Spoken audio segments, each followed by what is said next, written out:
क्या शेयर बाजार सट्टा बाजार है? क्या कमोडिटी ट्रेडिंग जो आप करते हैं, गोल्ड, सिल्वर, कॉपर, निकल, ये सट्टा बाजार है? क्या क्रिप्टो करेंसी जो ट्रेड करते हैं बिटकॉइन में, इथेरियम में, ये सट्टा बाजार है? देखिए, हम हमेशा अनिश्चितता से शिकायत रखते हैं और जीवन में एक ही चीज निश्चित है, वो है अनिश्चितता। तो ये जो इंडेफिनिट है, सब कुछ इंडेफिनिट है।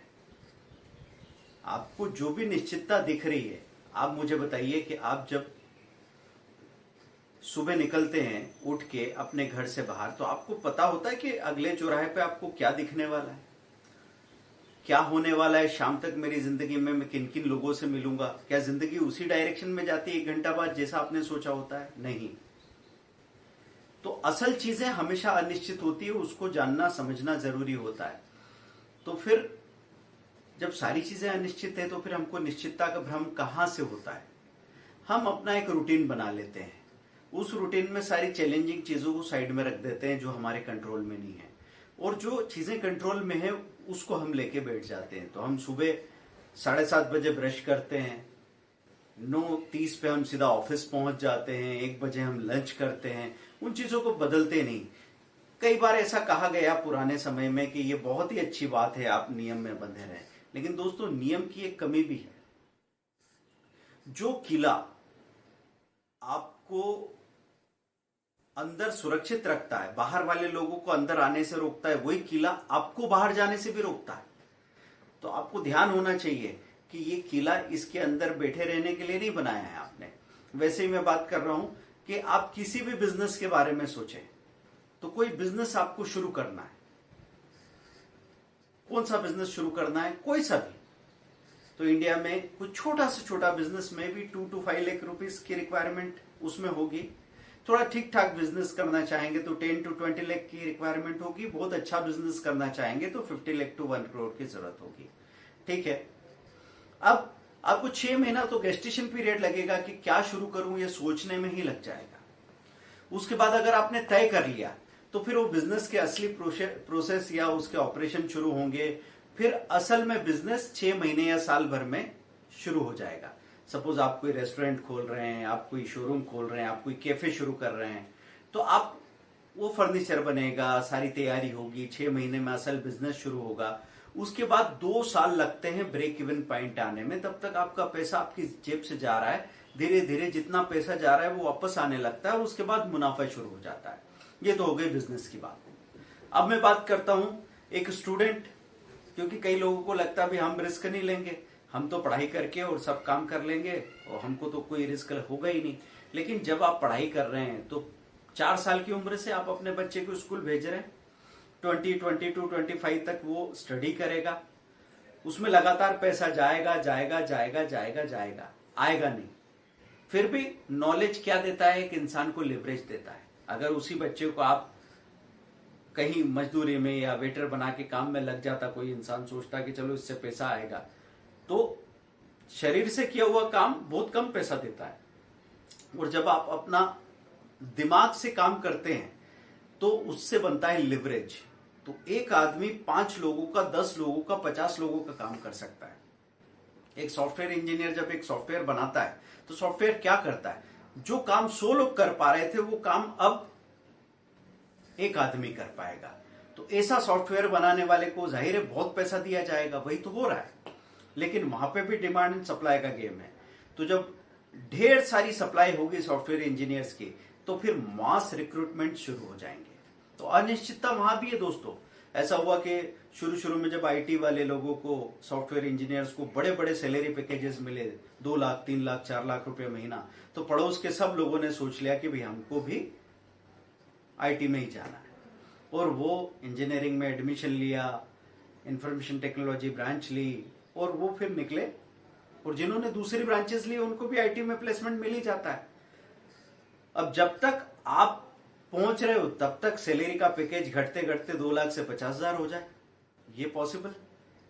मैं तो 20 साल तो छोड़ो, अब जब एडमिशन ले रहे हैं, 4 ईयर 5 ईयर प्रोग्राम कर रहे हैं, 4 साल बाद जब आप पास आउट होके निकलते हो तभी सीन पूरा चेंज हो जाता है। तो अनिश्चितता तो यहां भी है। अब यहाँ पे अगर आप सोचते हैं कि आपको पैसा नहीं लगा, तो आपको ध्यान रखना है कि जो आपको फी लगी और जो आपका मेंटेनेंस है वो सब कॉस्ट में जोड़ना चाहिए। लोगों की गणित बड़ी गड़बड़ है, तो इसलिए वो कभी वो ध्यान नहीं दे पाते कि सट्टा तो हम हमेशा ही खेलते रहते हैं, क्योंकि अनिश्चितता हमेशा है। और अगर आप सही तरीके से इस्तेमाल करो तो फिर तो जहर भी दवा है। तो अब जैसे मैं किसानों की बात करता हूं, किसान जो काम करते हैं वो तो बहुत मेहनत करते हैं ना। कभी कभी ये लगता है कि हम मेहनत कर रहे हैं तो हम सट्टा नहीं कर रहे हैं, लेकिन अगर बहुत मेहनत कर रहे हैं फिर भी वहां पे अनिश्चितता रहेगी। मैं उस अनिश्चितता के फैक्टर की बात कर रहा हूं। एक किसान ने पिछले साल देखा कि बहुत अच्छा भाव आया सोयाबीन का या लहसुन का, तो फिर सारे लोग सोचते हैं कि इस साल हम यही बोएंगे। अब इतनी सप्लाई हो जाती है कि वो जो 100 रुपए किलो की फसल थी अब 25 रुपए किलो खुलने लगती है। तो ऐसे में, और फिर उधर हालत ये थी कि आपने बीज, महंगा बीज लेके बोया, तो एक बार बारिश टाइम पे नहीं हुई तो फिर दोबारा बीज बोना पड़ा, फिर उसमें से आधा बीज सड़ गया, फिर फसल अच्छी हुई तो उसमें कीड़ा लग गया, कीड़ा, फसल अच्छी हुई, कीड़ा भी नहीं लगा और फसल लहला रही थी, लेकिन उसके बाद में मावठा गिर गया या मौसम ने धोखा दे दिया, तो फसल आखिर तक प्रॉब्लम में रहती है। और नहीं तो पैदावार बहुत अच्छी हुई तो भाव नीचे खुल गया। तो इतनी सारी अनिश्चितता को झेलने के बाद भी किसान क्यों बहुत ताकतवर हो गए हैं? क्योंकि उन्होंने एक चीज कर ली, जमीन को पाल के रख लिया। पुराने जमाने में ऐसा मान के कभी लोग नहीं समझेंगे तो इमोशन से जोड़ के हमेशा नियम बनाए गए थे। तो ये कहा गया था कि भाई ये जमीन आपकी माँ है, धरती आपकी माँ है, इसको संभाल के रखो। तो जिन लोगों ने जमीन होल्ड करके रख ली, आज उनकी इतनी हैसियत है कि कोई आईएएस ऑफिसर करप्शन करके जितना पैसा बनाएगा उससे ज्यादा पैसा ईमानदारी से मेहनत करते हुए किसान के पास है, क्योंकि उसने असेट होल्ड करके रखी। एक जमाना था जब घर के बर्तन भी असेट हुआ करते थे, क्योंकि पीतल के और तांबे के बर्तन होते थे। उसके बाद में स्टील आ गया, तो स्टील अब असेट नहीं है, लेकिन तांबे और पीतल के बर्तन असेट क्यों थे? क्योंकि उसमें रियल मेटल था और जिसका प्राइस हमेशा बढ़ता चला जाता है। तो दोस्तों, यहां मैं बात कर रहा था कि स्टॉक मार्केट सट्टा बाजार नहीं है, यहाँ पे बहुत तेजी से चीजें होती है। तो आप शुरू में लोग जाते हैं और उनको पहले तो वो बहुत डरते हैं, वो कहते हैं मुझे करना ही नहीं, मुझे करना ही नहीं, करना ही नहीं है। उसके बाद में 5,000 रुपए लेके गए, 10,000 रुपए लेके गए, और 10,000 रुपए की कैपिटल से 40,000 के ट्रेड करने का मार्जिन फैसिलिटी मिली। 40,000 का ट्रेड किया, 4,000 रुपए कमा लिए, तो 10 के हो गए 14, जो 10,600 होते साल भर की एफडी में। तो फिर आदमी को लगता है कि यार अब सारी एफडी तोड़ के यहां लगा दे। तो क्या कर रहा है आदमी कि जो भी नया बंदा आ रहा है वो he is jumping to conclusion, वो हमेशा बहुत जल्दी फैसले कर रहा है। 3 दिन, 4 दिन, 15 दिन आपने यहाँ पे ट्रेडिंग में काम किया, आपको पैसा मिला, आपको लगा अरे यार वहां महीने भर की सैलरी से ज्यादा तो मैंने यहाँ कमा लिया है, वो भी 1-1 घंटे में, चलो रिजाइन करते हैं। मत कीजिए ऐसा। मैं आपको बार बार याद दिलाऊंगा कि अगर आपको किसी चीज को नियंत्रण में लेना है तो उसको जानना पड़ेगा, नहीं तो आप उसके नियंत्रण में आ जाओगे। जैसे एक एग्जांपल देता हूं कि पहले के जमाने में बीमारी मानी जाती थी कि देवता का प्रकोप है, और हम सब लोग जेनेरिक सच मान लेते हैं।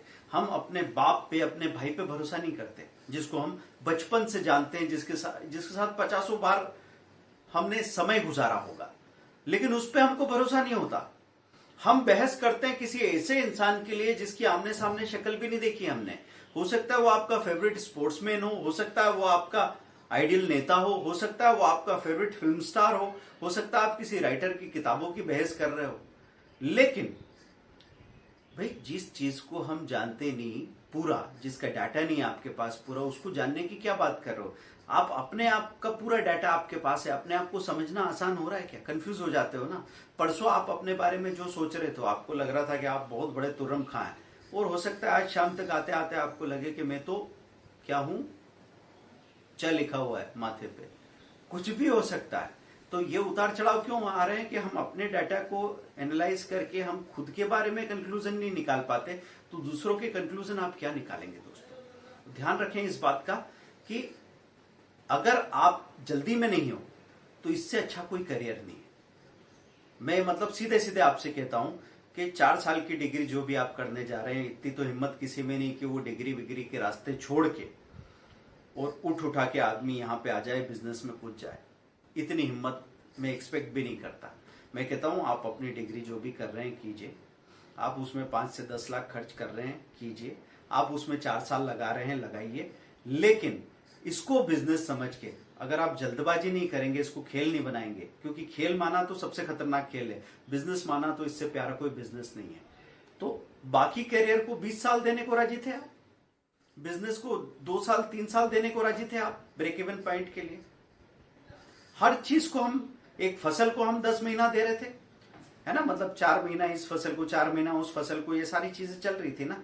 अभी मैं बात ये कर रहा हूं कि अगर आप इस कैरियर को सिर्फ 1 साल देते हैं, जिसमें 4 महीना 6 महीना आपकी डिटेल ट्रेनिंग मान लो, सबसे बड़ा ट्रेनिंग कोर्स, नहीं तो ऐसे तो 3-3 दिन के अंदर, एक रात के अंदर आप एक स्ट्रेटेजी सीख के प्रैक्टिस शुरू करोगे तो कल से ही रिजल्ट आने लग जाएगा।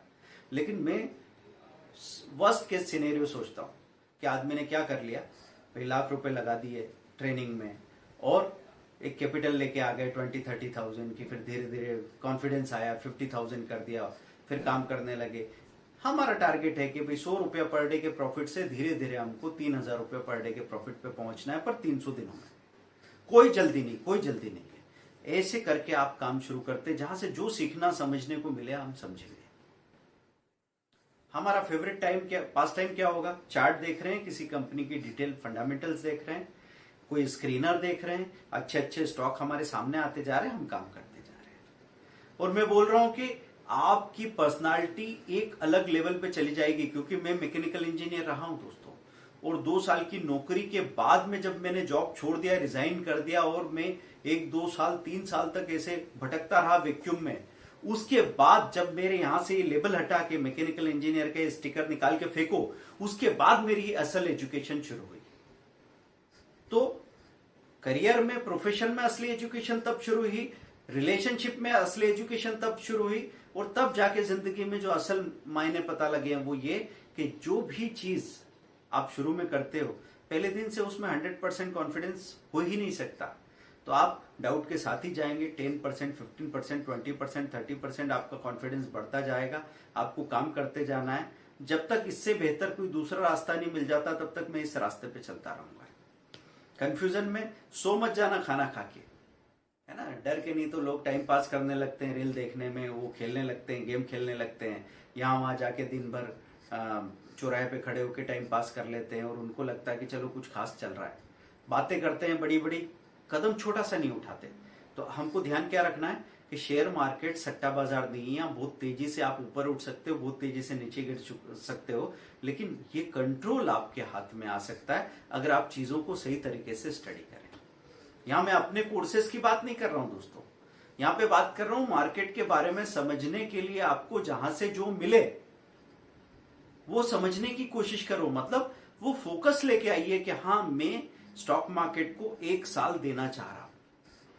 तो 4 साल की डिग्री अगर आपको एक पैकेज दिलवा सकती है 20 लाख का, तो ये 4 साल की मार्केट की प्रैक्टिस अगर उसी लेवल पे आपने की, आधा समय दे के, आधा पैसा लगा के, तो ये आपको 40 लाख रुपए तो कम से कम दिला सकती है, वो भी पूरी आजादी के साथ। जैसे जैसे आपका एक्सपीरियंस बढ़ता जाएगा, आप उतना ज्यादा आपकी कमाई बढ़ती जाएगी, लेकिन काम के घंटे कम होते जाएंगे। इसको कहते हैं लिवरेज दोस्तों, कि हर दिन मेरे तजुर्बे, मेरी स्किल के साथ में मेरी आजादी बढ़ती जाए।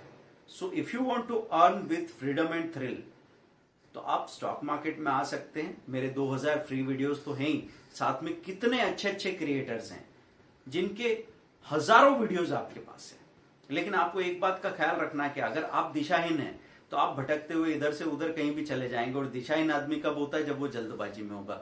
जल्दी की कोई जरूरत नहीं है, आराम से तसल्ली से काम कीजिए।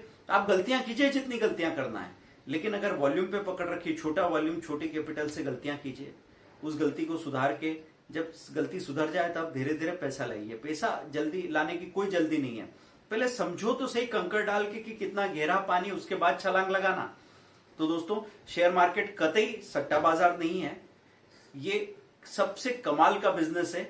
इसने मुझे जो आजादी दी है, क्योंकि मैं ऐसा इंसान था जो जिंदगी नहीं बेचना चाहता था लिविंग के लिए, पैसा कमाने के लिए जिंदगी बेचने वाला जो कहानी था कि हम पूरी जिंदगी 30 साल तक पैसा इकट्ठा करते रहें, फिर रिटायर होके मजे करेंगे, तब तक तो घुटने जाम हो जाएंगे, तब तक तो बहुत चीजें महसूस होना भी बंद हो जाएगी, और डॉक्टर मना कर देगा शुगर खाने से, ये करने से, वो करने से, क्योंकि उतना तो स्ट्रेस भी लोगे ना आप दिन भर भाग दौड़ के। तो मैं चाहता था कि मैं अपने तरीके से जितनी देर में चाहूं काम करूं, 1 घंटे के काम से भी काम बन रहा है दोस्तों। तो यहाँ पे लगातार फ्रीडम और थ्रिल रहेगी। तो अगर मैं बोलता हूं ना, live like holiday for ever, ऐसे जियो जैसे पूरी जिंदगी छुट्टी हो, and love like honeymoon for ever. अगर आपके पास समय है, तनाव नहीं है, तो फिर आप प्यार कर भी पाओगे ना। तो दोस्तों, स्टॉक मार्केट का सही इस्तेमाल करो। ये कैसी चीज है, जैसे हवा, पानी और आग है। अगर इनका सही ढंग से इस्तेमाल किया तो जिंदगी इनसे ही चलती है, इनके बगैर जिंदगी नहीं चल सकती। लेकिन अगर इनसे खिलवाड़ किया तो हवा तूफान है, आग घर जला देगी और पानी डुबा देगा। तो ताकत बुरी नहीं है, ताकत का सही इस्तेमाल जरूरी है, और वही हम आपके साथ मिलके सीखना, शेयर करना चाह रहे हैं। Thank you very much. Video कैसा लगा जरूर बताइए।